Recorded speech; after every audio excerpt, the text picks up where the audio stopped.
Jadi saya sebenarnya sedang berada di rapat dengan para penyelenggara Roma Pride.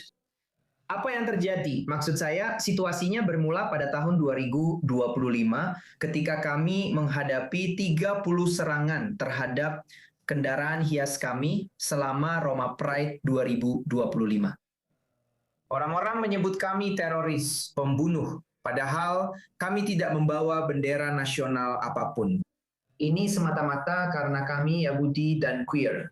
Kami telah berulang kali meminta kepada penyelenggara Roma Pride untuk mengambil sikap dan benar-benar mengizinkan kami berpartisipasi dalam koordinasi, yaitu pertemuan organisasi LGBTQ+ lokal. Dan selama pertemuan pada tanggal 25 Mei, mereka benar-benar mengatakan kepada kami bahwa kami tidak diterima dalam koordinasi ini. Bahkan tidak hanya itu, mereka juga mengatakan kepada kami bahwa mulai tahun ini, kami tidak akan diizinkan untuk memiliki truk selama parade. Dan kamu tahu, memiliki truk tidak hanya berarti visibilitas bagi sebuah komunitas, tetapi juga keamanan. Karena setelah apa yang terjadi tahun lalu, kamu bisa bayangkan bahwa mustahil bagi kami untuk berpartisipasi dengan aman tanpa, kamu tahu, seperti rasa aman dari memiliki platform ini. Jadi saat itu saya sedang berada di rapat bersama para penyelenggara. Jadi saya sebenarnya salah satu orang pertama yang menerima informasi itu. Sebenarnya saya sudah bekerja untuk Roma Pride selama 2 tahun. Jadi itu benar-benar momen yang sulit dan juga emosional bagi saya. Dan kemudian mereka mengeluarkan pernyataan ini 5 menit setelahnya, 10 katakanlah 10 menit setelah kami selesai. Kami mengakhiri pertemuan itu.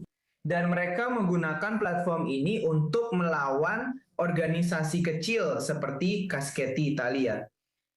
Ini membuat kesal, ini menjijikan. Dan di sini, di Eropa, pada tahun 2026, orang Yahudi masih belum bisa berpartisipasi. Saya bahkan tidak ingin mengatakan di acara Pride, tapi seperti secara umum.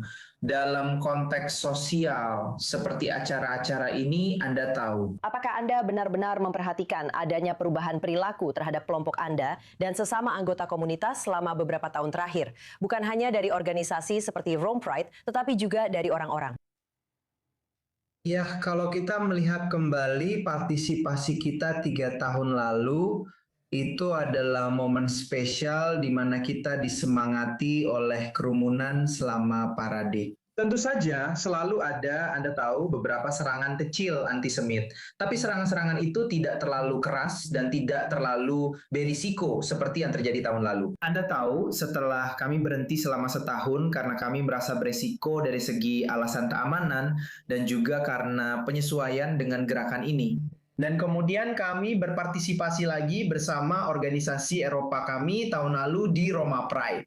Dan tahun ini Anda tahu pergeseran itu juga dijelaskan oleh para penyelenggara. Tapi secara umum orang-orang mulai mengubah sikap mereka terhadap organisasi kami. Tapi sekali lagi, kami adalah organisasi yang fokus pada isu-isu antisemitisme dan diskriminasi anti-queer yang dihadapi oleh orang Yahudi queer Italia dan Eropa. Dan kadang-kadang kami bahkan tidak punya hubungan dengan Israel. Beberapa anggota kami tidak memilih di Israel. Kami bahkan tidak bisa, Anda tahu, saya tidak punya nomor Netanyahu, jadi saya tidak bisa menelponnya dan memintanya untuk berhenti. Jadi intinya adalah sikap yang diambil oleh gerakan queer secara umum saat ini adalah bahwa kita harus mengambil sikap. Tapi seperti itu. Menurut definisi IRA, meminta seseorang Yahudi untuk mengambil sikap atas tindakan sebuah negara asing adalah bentuk antisemitisme. Jadi itu agak disayangkan. Ariel, terima kasih banyak. Ariel Heller, Presiden Keshet Europa. Terima kasih dan semoga yang terbaik untukmu di masa depan. Terima kasih banyak telah memberi kami ruang dan platform ini. Sangat penting pesan ini disebarkan ke seluruh benua, ke seluruh Israel, ke mana-mana. Ini adalah masalah demokrasi. Jadi terima kasih sekali lagi untuk ini.